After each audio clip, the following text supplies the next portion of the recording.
Peace, peace. My name is Akili Damone Height, and I just wanted to take some time to talk about my journey through this life. I have been a teacher, elementary school, fourth and fifth grade, been a marketing account executive.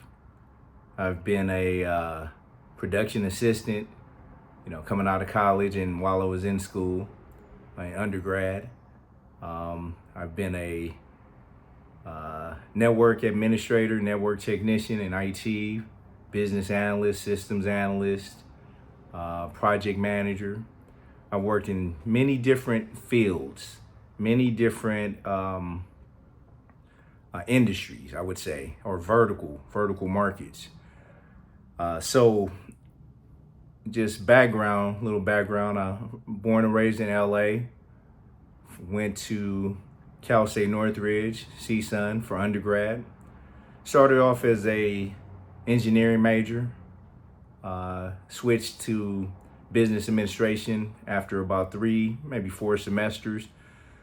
Not because I couldn't do the work. I took about 4 calculus classes, 3 physics classes, a chemistry class, programming. Back then it was Fortran. I think I did a little, did I do COBOL? This was a long time ago, so I'm having to remember. But no, the thing that shifted my perspective from engineering to business administration, where I actually really wanted to go into advertising, but I knew my mother would probably trip because advertising was, well, not really advertising, I'm sorry, communication. I wanted to go into communication because, I always wanted to be a writer. But I knew my mother would trip because that wasn't really a solid major. So I switched to business administration with an emphasis in marketing. But the thing that tipped me over was one day I was in a physics lab and we were measuring the velocity of a ball rolling down a slope, measuring the velocity and the acceleration, applying certain formulas. And, I was the only black person in the lab. That wasn't really a big deal. I was in a program called the Minority Engineering Program. So we did have a support group for black engineering majors as well as Latino engineering majors. We were the NSBE, National Society of Black Engineers, and the Latino organization was SHIP, Society of Hispanic Professional Engineers, and we all had an umbrella called the Minority Engineering Program. But so even though I was the only black person in this lab, I did have several black peers, cohorts, and mentors at the university to support me. But it wasn't that. It was more that when I saw the excitement in all the other students' eyes and how they were lighting up about measuring the velocity and the acceleration of this ball rolling down the slope, I knew I didn't want to work in this type of environment because it just did not excite me. And that was really the thing. And I was like, I'm out. I'm about to go switch my major to business administration. And the reason I chose marketing is because I was really thinking advertising, but really what marketing means is sales. And I found that out right shortly after I graduated from college and started realizing that the only jobs that were looking at me were sales positions, and I was not really a salesperson. So I eventually, over a few years, I actually migrated into an interactive marketing position. Back then, this is when America Online was really on top of their game. They had just bought Time Warner. I think the history books will say they merged with Time Warner, but America Online actually purchased Time Warner. That's how big America Online had been. And this was right before the dot-com bubble popped. So I was hired by America Online for their interactive marketing department. We were pretty much servicing our advertising reps, our advertising accounts. That was, let's just say, some of the accounts, some of the businesses that were purchasing large marketing and advertising packages, they eventually went out of business. But like we're talking about like pets.com, I think it was etoys.com, a lot of those .coms that didn't survive. So this was like February of 2000. And I was so excited that I was like, oh, I finally made it. I'm getting stock options. I'm flying to different locations, a couple times a quarter, maybe a few times a quarter. I'm feeling important. I'm like 28, 29 years old. Yeah, I think I was 28. And the very next month, the .com bubble popped, March of 2000, and it was never the same after that.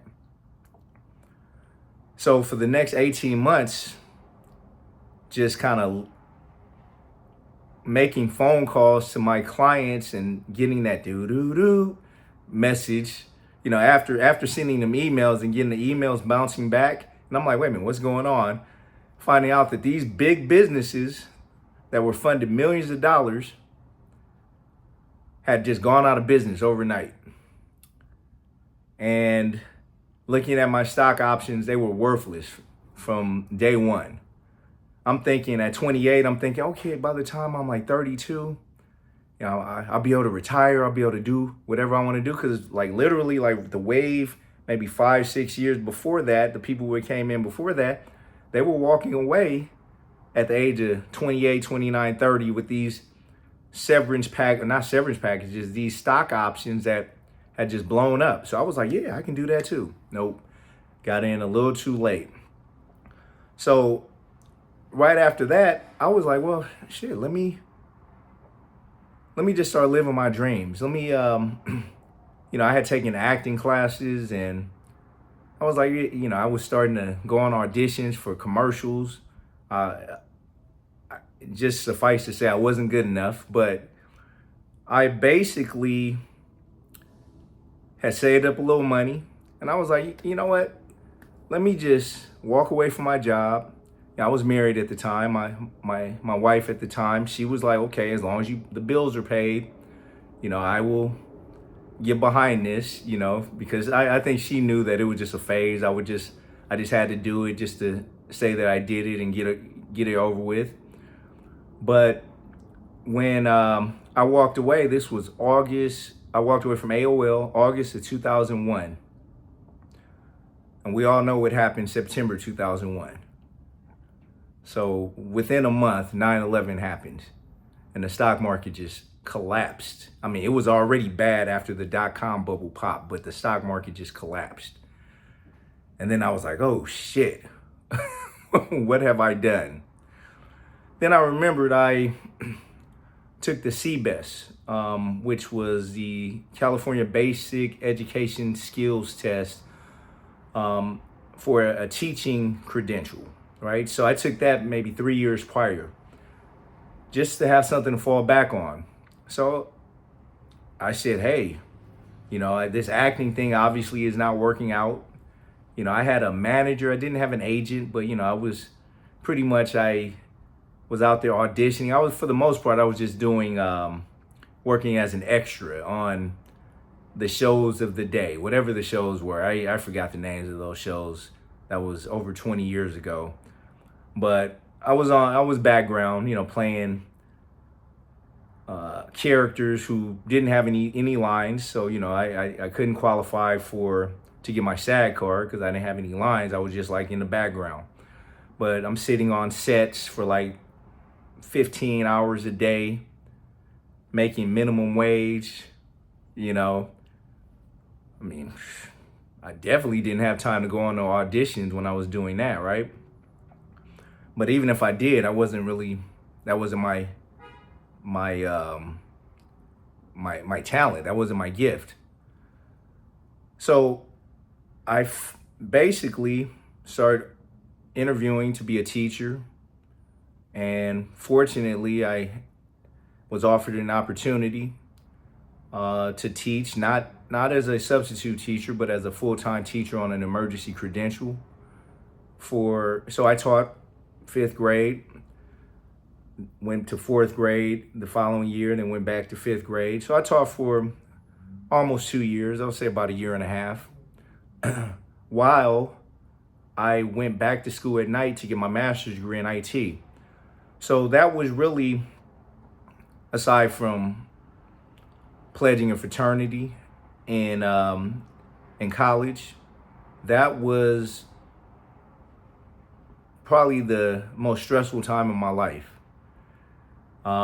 So for that next 2 years approximately, I was teaching by day, going to school at night, getting my teaching credential because I was on an emergency credential. So I had to participate in what's called a district intern program for the LA Unified School District. I had hardly no time to myself.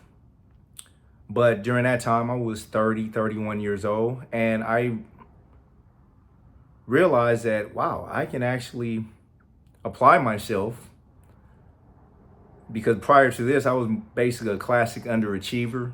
I kind of did just enough to get by throughout high school, throughout college. Did a little bit better in college than I did in high school, but in grad school, going to school at night, full time, but it was still at night and on weekends, I ended up graduating with a 4.0 GPA.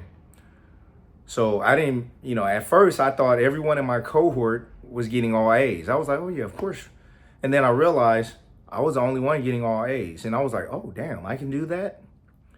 So during that time of, I would say, adversity, struggle, stress, I realized that if I put my mind to something, I can actually accomplish anything. So that was really the first time in my life that I came to that conclusion.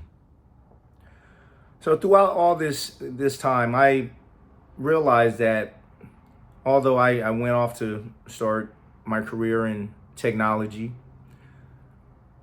I never stopped writing. And to this day, I keep a journal on me. Try to write every morning. It's a way to get not just stuff off my chest, not just to get things off my subconscious mind, maybe even record my dreams, but it's also a way to crystallize my thoughts and to prepare for the day. Whether it's goal setting, whether it's just kind of like writing down what's really in my mind, in my subconscious mind. So that's how the backstory, that's the backstory to how my book came about. So it took me years and years, but I eventually was able to publish my first book, my first novel, that is, called Lucid. It's on Amazon.com if you want to check it out. But it's about lucid dreaming. But that's not really what this video, that's not the purpose of this video. I just thought I'd mention that because that's part of my journey. Really, the purpose of this video, I was kind of moved to just talk about my backstory and, the world that I stepped into right out of college, stepped into this corporate world that really never liked me. And it didn't matter how hard I worked, how good I spoke, the English, how proper my English was, how well I communicated. It didn't matter how much I smiled, how friendly I was, how much I laughed at their jokes. I always felt like they were against me. And I went through years of doubting Like, okay, maybe it's just me. Maybe it's something that I'm not doing right. Maybe this is my imagination. But then I started learning to trust my intuition. No, this is not just your imagination. This is real. This is something that's really happening to you. And then the question is why? So as I mentioned, I went to private school. I didn't mention my before college, but I went to private school my whole life from K through 12. My mother, she was like, "You're going to college." Point blank. No arguments, no doubt about it. And I was like, "Okay, if you say so." And then she was like, "And you're being an engineer." So she kept me in math tutors. I was always on my level. I was never really above the level I was supposed to be, but I was never below it either. I never took remedial classes. Algebra 1 in 9th grade, geometry in 10th grade, algebra 2 in 11th grade, trigonometry in 12th grade. Passed the math placement test, qualified to walk into my first semester of freshman year in college, taking calculus. So, I was always decent in math. So I was like, okay, I guess I'll be an engineer. But that's not what my spirit, that's not what I wanted to be. That something inside me was like, I would never be happy because it always felt like a constraint, which is why I knew I needed to switch to business. I needed to switch my majors. I needed to get out of that constraint, out of that box. Even though I stepped from one box into another. I guess the purpose of what I'm really trying to relay is at this point in my life and my career, I know that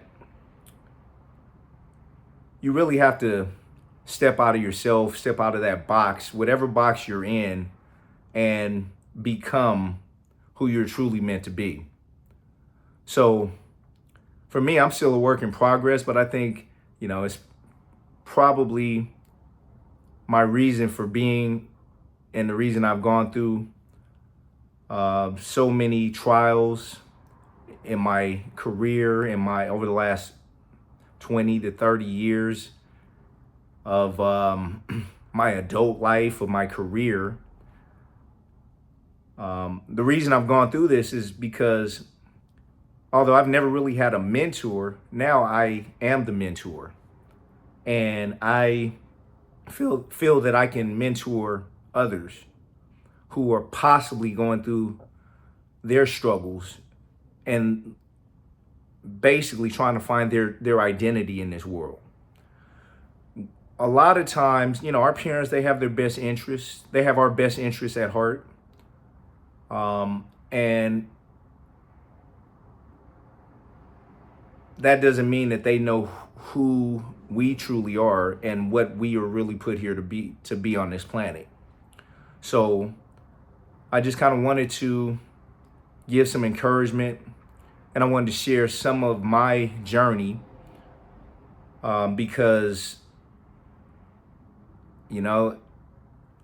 we weren't put here just to work a 9 to 5 for the most part. I mean, maybe some people were, but I don't think that is the purpose for us being here. That whole Maslow's pyramid, that Maslow's hierarchy, where at the very bottom of the pyramid is survival, the physical needs, food, clothes, shelter, that kind of thing. Yeah, once we take, a lot of times we are locked into that survival mode. And even though we can go up that ladder to the top of that pyramid, which is self-actualization, we choose to not just choose consciously, but we subconsciously are locked into that survival level. And it's time to break free of that. So somebody recently asked me, as a writer, what is the best way to start writing? Because, I have a story. I have a story that I want to get out. And the first thing that came to my mind It was based on my experience.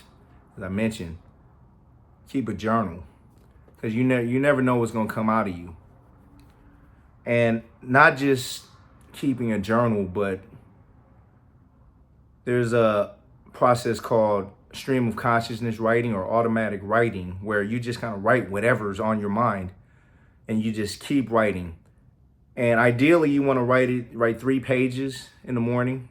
As you see, this is a relatively small journal.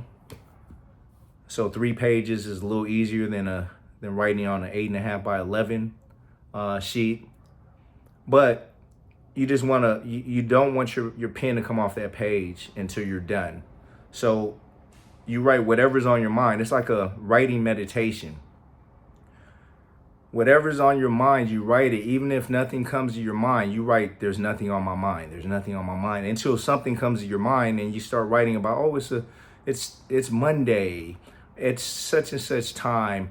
I am hungry. I woke up this morning and I had a dream. And then next thing you know, you'll start writing things and you'll be surprised what comes out of you. And maybe the first 3 or 4 days that you do this, don't even go back and read it. Just keep going. Just keep going. Maybe even the first week, but make sure you do it every day. And at the end of that week, maybe you go back and start reading what you wrote. And I'm telling you, you'll be surprised what came out of you. And a lot of times that's happened with me. I'm like, wow, I wrote this. And a lot of that information has gone into my creativity and has gone into my book. So at this moment, I am in the process of adapting my book into a screenplay.